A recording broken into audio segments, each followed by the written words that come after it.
بسم الله الرحمن الرحيم لا تقنطوا من رحمة الله إن الله يغفر الذنوب جميعا إنه هو الغفور الرحيم প্রিয় সুধী শ্রোতা মণ্ডলী, আজ আমি আপনাদের সম্মুখে উপস্থিত হয়েছি তওবা সম্পর্কে বলার কিছু কামনা নিয়ে। আসুন আমরা যারা গুনাহের কারণে নিরাশ হয়ে গেছি, তারা আল্লাহর কাছ থেকে মাফ চাওয়ার পদ্ধতি খুঁজে বার করি। তাই মহান রব্বুল আলামিন পবিত্র কালাম পাকের মধ্যে ঘোষণা করলেন, পবিত্র কালাম পাকের পারা নম্বর 24 পৃষ্ঠা নম্বর 3 লাইন নম্বর 9 আয়াত নম্বর 52 সূরা জুমারের মধ্যে আল্লাহ পাক জানিয়ে দিলেন, কুল ইয়া ইবাদিয়াল্লাযীনা আসরাফু আলা আনফুসিহিম লা তাকনাতু মির রাহমাতিল্লাহ ইন্নাল্লাহা ইয়াগফিরুয যুনুবা জামিআ ইন্নাহু হুয়াল গফুরুর রহিম। অর্থাৎ আপনি বলুন, হে আমার বান্দাগণ, তোমরা যারা গুনাহের কারণে নিরাশ হয়ে গেছো, তোমরা আল্লাহর রহমত হইতে বঞ্চিত হয়ে যেও না। আল্লাহ তাআলা সমস্ত গুনাহকে মাফ করে দেন। তিনি হলেন জব্বার, তিনি হলেন রহমান, তিনি হলেন রহিম, তিনি হলেন পরম দয়ালু দয়াবান। বন্ধুগণ আমার, হযরত ইবনে আব্বাস রাদিয়াল্লাহু তাআলা আনহু বলেন, কিছু লোক ছিল যারা অন্যায় হত্যা করেছিল এবং অনেক করেছিল, আর কিছু লোক ছিল যারা ব্যভিচার করেছিল এবং অনেক করেছিল। তারা এসে বিশ্ব নবী সাল্লাল্লাহু আলাইহি ওয়াসাল্লামের কাছে এসে বলে, ইয়া রাসূলুল্লাহ, ইয়া হাবিবাল্লাহ, আপনি যে ধর্মের দাওয়াত দেন, আপনি যে ধর্মের প্রচার করেন, এটা খুবই উত্তম, কিন্তু চিন্তার বিষয় হলো যে আমরা অনেক জঘন্য গুনাহগার। ইয়া রাসূলুল্লাহ, আমরা যদি ইসলাম গ্রহণ করি তবে আমাদের কি তওবা কবুল হবে? আল্লাহর নবী সাল্লাল্লাহু আলাইহি ওয়াসাল্লাম সঙ্গে সঙ্গে দাঁড়িয়ে বললেন, উত্তরে বললেন, হ্যাঁ অবশ্যই তোমরা ইসলাম গ্রহণ করো, তোমাদের সমস্ত গুনাহকে আল্লাহ মাফ করে দেবে। ওই ব্যক্তিগুলো ইসলাম গ্রহণ করলো আর আল্লাহ তাআলা সমস্ত গুনাহকে মাফ করে দিল।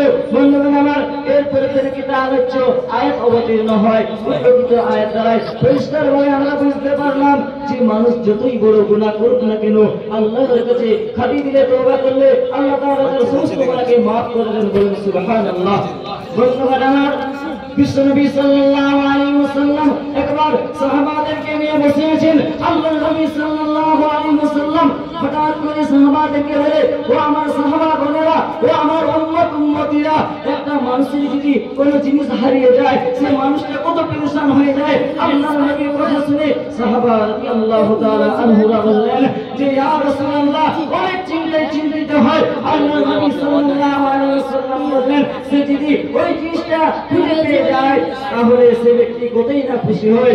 সাহাবা রাদিয়াল্লাহু তাআলা আনহু বললেন, ইয়া রাসূলুল্লাহ, অনেক পরিমাণ বেশি খুশি হয়ে যায়। আল্লাহর নবী সাল্লাল্লাহু আলাইহি ওয়াসাল্লাম বললেন, অনুরূপ ভাবে যখন কোনো মানুষ গুনাহ করে যতক্ষণ পর্যন্ত আল্লাহর কাছে মাফ না চায় ততক্ষণ পর্যন্ত ওই ব্যক্তি পেরেশান।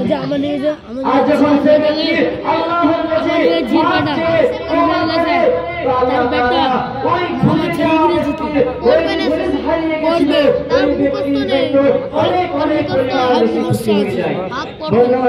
বনি ইসরাঈলের এক যুবক এমন কোনো কর্ম করতে বাকি ছিল না, চুরি ডাকাতি ইত্যাদি বিভিন্ন রকম, এমনকি শহরের লোকেরা অতিষ্ঠ হয়ে তাকে শহর থেকে তাড়িয়ে বার করে দিল। কোনো স্থান না পেয়ে একটু জনমানবহীন স্থানে চলে গেল। সেখানে গিয়ে সে অসুস্থ হয়ে পড়ল। দেখার মতো কেউ নেই, বলার মতো কেউ নেই, শোনার মতো কেউ নেই, সেখানে একমাত্র আল্লাহ ছাড়া কেউ শোনার মতো নেই।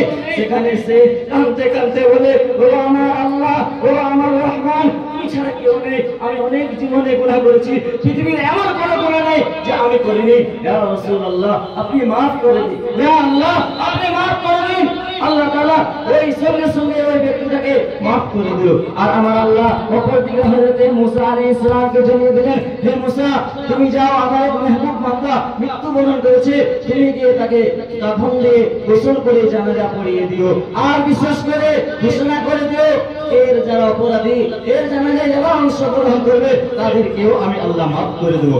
বন্ধুরা আমার, হযরত মুসা আলাইহিস সালাম যখন ঘোষণা করে দিলেন শহরের মানুষরা ছুটে এসে বলে, দেখে যে এই মানুষটাকে তো আমরা গ্রাম থেকে তাড়িয়ে বার করেছি, আপনি কি বলছেন? হযরত মুসা আলাইহিস সালাম সঙ্গে সঙ্গে আল্লাহকে বলে, হে আল্লাহ, আপনি কি বলছেন আর আপনার বান্দারা কি বলছে?